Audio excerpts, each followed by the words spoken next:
네, 시청자 여러분 안녕하세요. 오늘의 코인 앵커 문다연입니다. 오늘의 주요 경제 지표부터 살펴보겠습니다. 이번 주 후반 잭슨홀 미팅을 앞두고 미국 3대 지수 모두 상승 마감했습니다. 나스닥은 또 한 번 최고치를 경신했는데요. 한번 지수로 확인해 보겠습니다.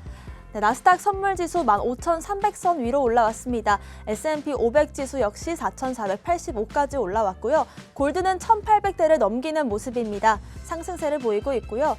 테슬라는 3%대 상승, 코인베이스는 강보합권에서 마감을 했습니다. 비트코인 달러 기준으로 한때 5만 달러를 뚫기도 했습니다.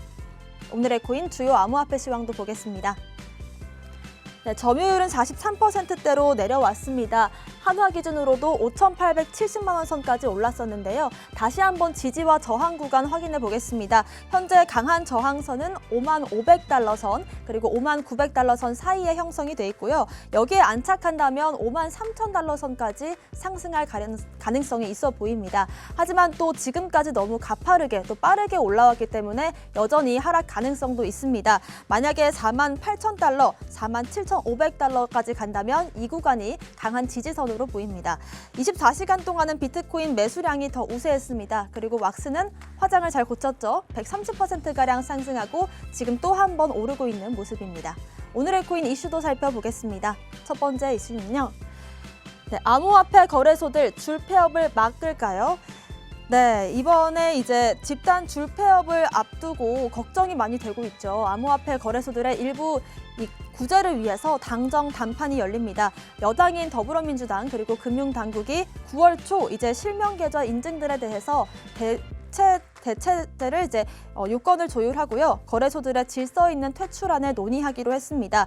제가 생각했을 때 이제 25일 특근법 시행을 앞두고 한두 곳만 남겨두고 이제 전멸하는 그런 최악의 상황을 피하기 위해서 이런 행사를 여는 것 같은데요. 업계와 야당인 국민의힘에서 요구적인 이제 특근법 시행 연장은 아직 이뤄지지 않을 것으로 보이는 전망입니다. 그러면서 지금까지 이제 결국에는 민주당의 압박에 힘입어서 금융당국과 은행권이 태도를 바꾸면서 신규 거래소들이 추가로 나올 가능성이 보이는데요. 또 이렇게 단판을 통해서 실정에 맞게 조정을 한다면 긍정적인 효과로 볼 수 있겠습니다. 지금까지는 업비트 한 곳만 신고 거래를 마친 상황인데요. 가장 어려운 부분이라고 여겨졌던 실명 계좌 확인을 받으면서 지금 은행의 부담을 덜어주겠다는 입장으로 보입니다. 다른 거래소들도 이제 사업자 신고를 할 수 있지 않을까 기대해봐도 좋을 것 같습니다. 두 번째 이슈도 살펴보겠습니다. 도지코인 신규 투자자들의 기록적인 증가를 보였습니다. 네, 체인 애널리시스가 2017년만 강세 이후로 볼 수 없었던 수준으로 신규 투자자들에게 채택이 되고 있다면서 도지코인의 강세를 점쳤습니다. 또 공급의 대부분이 부유한 사람들이 보유를 하고 있다면서 1,000만 개 이상 보유한 사람들이 535곳으로 발행량 전체의 82%를 보유하고 있다고 분석을 했습니다. 그리고 이제 시장 리포트에서 신규 투자자들의 점유율도 늘었는데요. 2020년 7월 9%에서 2021년 8월 25%까지 급증을 했습니다. 제가 봤을 때 이제 이 전통적인 금융 자산의 이런 트렌드로는 이런 상황을 설명할 수가 없을 것 같습니다. 밈코인들 그리고 창의성 요소들이 이제는 또 중요하게 작용하는 것 같은데요. 특히 또 부유한 개인들이 사고 있다라는 것에 방점을 찍고 싶습니다. 어쩌면 이 고래 등에 또 거인의 어깨에 올라타는 전략이 도지코인으로도 가능할 수 있지 않을까요? 다음 이슈도 살펴보겠습니다. 마이크로스트래티지 CEO가 애플 등 대기업이 전략적으로 비트코인을 구매할 가능성이 있다고 분석을 했습니다.